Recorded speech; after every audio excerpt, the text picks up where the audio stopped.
Hello, my friends. Just yesterday, the Verkhovna Rada announced that it has effectively voted to mobilize women. Shortly after, former US Army Europe commander Ben Hodges made a statement emphasizing the need to strengthen mobilization in Ukraine.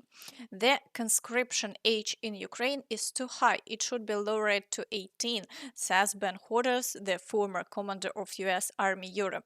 Additionally, the US general suggests drafting young people, women, and refugees abroad into the armed forces of Ukraine. Friends, and this is no joke, these are real statements from real people who don't want Russia advancing toward NATO's borders. That's why they are pushing for Ukraine to mobilize 18-year-olds and women, hoping to stop the Russians with such forces. Unfortunately, providing long-range missiles and as much military equipment as possible is something they seem unable to do. Zelensky has repeatedly stated that aid packages are being allocated, but the help often arrives in incomplete measures. Moreover, following the news that Kuleba is now working in the US, information has surfaced about Zelensky's potential future. The West is allegedly preparing to send Zelensky to London after a peaceful resolution in the Russia-Ukraine war is reached, writes El Mundo. In the meantime, Ukraine is expected to hold presidential elections previously postponed due to the war. According to the publication, this process would be accompanied by Ukraine's rapid accession to the European Union, reconstruction efforts, and the deployment of peacekeepers from the UK and France. How truthful this information is remains to be seen, but it's peculiar why so many are preparing to work abroad. Could it be related to Russia fully shifting to a wartime economy? Germany's defense minister has openly acknowledged this. Russia provides its army with up to 1,500 tanks annually, the German defense minister stated. Russia has fully transitioned to a military economy, supplying its army with between 1,000 and 1,500 tanks each year. That's roughly double the production of the five largest European countries combined. Overall, the situation is far from simple, and the catastrophic on the front lines today is undeniable. Let's get straight to the point. Russian forces have advanced in the Toretsk direction, with the situation now entering a critical stage. The Russians have captured the first half of Toretsk and Zabalka, and if they push through the second half, they will effectively break into open operational space, moving toward Kostyantynivka. The situation here is extremely dire. After prolonged battles, the Russians have managed to advance once again. And why do I emphasize operational space? Because if they break through, only one line of defense stands in their way. Beyond that, as we understand, there are two villages and Kostyantynivka, which was prepared for defense only from the east. Consequently, there are nearly three lines of defense on that side, but from the south, significant obstacles are noticeably absent. This might explain why the Russians have reduced their activity near Chasiv Yar and are not attempting to break through to Konstantinivka from there. They understand that that area is heavily fortified, so they are redirecting more reserves toward the Toretsk direction. In the Pokrovsk direction, the Russians continue to assault Myrolyubivka, Prominy, Lysivka, and Dachinske, while advancing toward Shevchenko. Specifically, they have already secured positions on the outskirts of the village, and fighting continues in the areas of Novopustinka, Zhovte, and Pushkine. The Ukrainian armed forces describe their situation as follows. The Russians have completely cleared Novopustinka and is now consolidating its positions in these areas. From here, the Russians began storming Novotroitsk. This way, they are ensuring their logistics and rear units can hold the outskirts of Shevchenko. Nearby, the Russians are actively moving around the village to bypass it and approach from the east side. Additionally, the Russians continue to heavily shell frontline territories. Reports indicate that this time they struck the central mine in Mirnograd. In the Kurakhove direction, unfortunately, the Russians have made significant progress. They have advanced toward the village of Dachne and have essentially bypassed the Kurakhivske reservoir.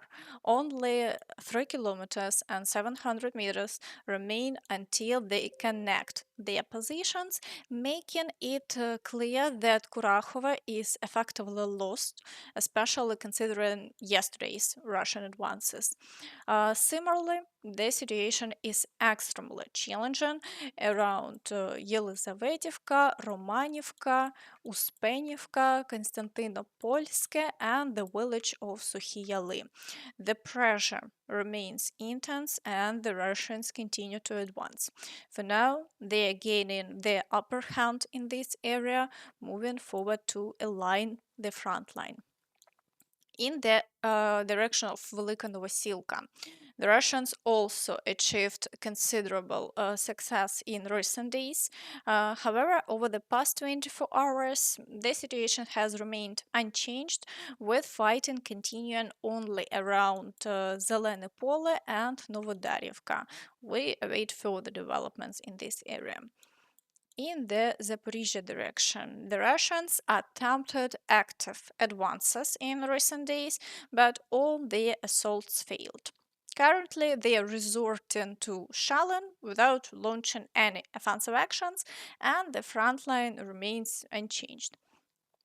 In the Kherson direction, the Russians continue their attempts to break through to the islands. However, the Ukrainian forces are successfully neutralizing these efforts with no changes reported in this sector.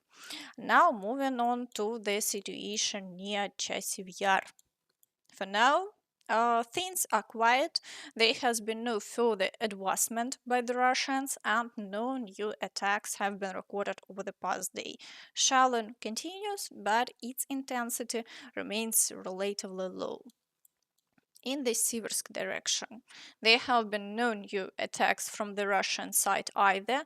Shelling activity has decreased, and no changes have been reported over the past day. In the Kreminna direction, battles for Terny and Zarichne continue. The situation remains challenging, but despite this, the Ukrainian forces have successfully repelled all attacks for over a month, keeping the front line unchanged. In the Borova direction, the Russians persist in assaulting Lozova, Zelený High, and Persotravneve.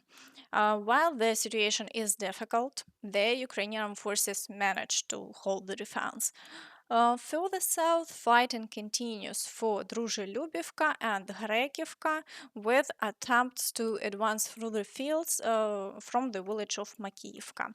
However, the front line has remained stable over the past day. In the Kupiansk direction, activity has increased around Kupiansk itself. The Russians are attempting assaults on Kucherivka and Petropavlivka, accompanied by shelling. However, no changes in the front line have been reported over the past day. Further south, near Kolesnikivka, all attacks have currently ceased. In the Kharkiv direction, the Russians are conducting assaults near the village of Gliboke, but without success. Shelling continues as well. Additionally, daily battles are ongoing for Vovchansk, where the Ukrainian forces successfully holding the defense, keeping the front line stable. in the Kursk direction. Russian activity remains high. They continue assaulting Ukrainian armed forces positions from multiple sides, but haven't achieved any success. Over the past day, the front line has remained unchanged. Meanwhile, Lavrov has astonishingly claimed that Russia doesn't want to fight and accused the US of initiating the conflict. We do not want to attack anyone right now. The United States has attacked us through the Ukrainian regime. They are waging war against us using Ukrainian neo-Nazis, arming them and helping them shell our territory with long-range weapons. They are directly involved in preparing such attacks. This is not our choice, and President Putin has repeatedly said that we were left with no other option but to start the special military operation. They have been pushing this for a long time, turning Ukraine into a platform for creating threats to the Russian Federation. Okay, that's all from me. So please don't forget to like this video, subscribe to the channel and hit the notification bell to stay updated on all the latest news. Thank you for watching and see you next time. Bye bye.